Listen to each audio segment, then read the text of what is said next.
The waiter's carry is an excellent exercise that helps strengthen the rotator cuff that stabilizes the humeral head. A lot of waiters need their shoulders stable and really strong to be able to do things like you see right here. And if you don't have good stability, you can look like this. That's a bit exaggerated, but I think you get the point here.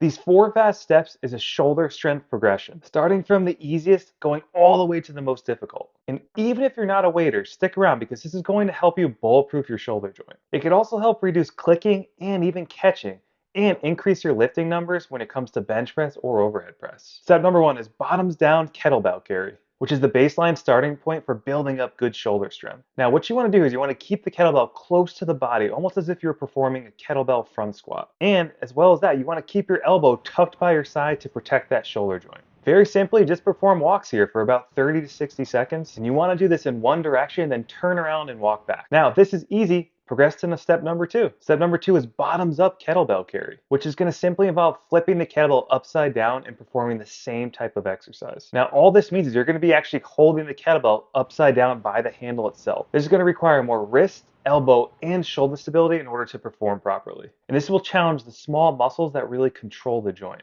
Kind of like your steering wheel controls your car anytime you want to turn left or turn right. Now, if you go ahead and you master this, no worries, we're going to progress on to step number 3. Step number 3 is overhead bottoms down kettlebell carry, which requires a lot more stability than step number 1. Because now you have to keep your arm locked out and very straight as you keep the kettlebell centered over the shoulder joint and tricep contracted. It will require more core engagement and glute recruitment too as an added bonus for you.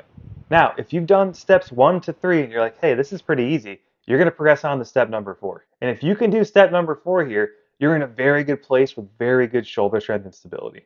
Step number 4 is overhead bottoms up kettlebell carry. This is going to require a lot of shoulder stability, strength, and coordination to perform. Now, you're going to take your time with this because it is very difficult. You don't want to load it too much, otherwise it's going to kind of fall over to the side. You don't want to suffer from an injury doing this. And you want to contract the abs and the glutes so your trunk stays nice and tall when you do this, and your triceps so your arm stays locked out as it's overhead and the kettlebell is centered over the shoulder joint itself. Now, you're going to feel the burn in the muscles all around the elbow, the wrist, and the shoulder, especially being the rotator cuff. So give that a try. Let me know how it goes. And to recap, guys, those are the 4 steps of how to improve your shoulder strength very fast. Rewind this video or go back to the beginning, start at step 1 and progress your way all the way to step 4. You can start by doing 2 sets of about 30 to 60 seconds for each one where you're walking over a certain distance, turn around and walking back. Now, maybe you really like this 4-step series for shoulder strengthening, but you still need help building more strength and gaining more stability to translate over to your lifts in the gym. Don't worry, I'd like to help. I want to send you a free training that can help you right now by teaching you how to get strong without increasing your pain or decreasing your lifting numbers. Just comment the word shoulder down below and I'll send it right over. And as always, be sure to hit that like button and subscribe so you don't miss any of our weekly videos. Thanks so much for watching, guys, and we'll see you in the next one.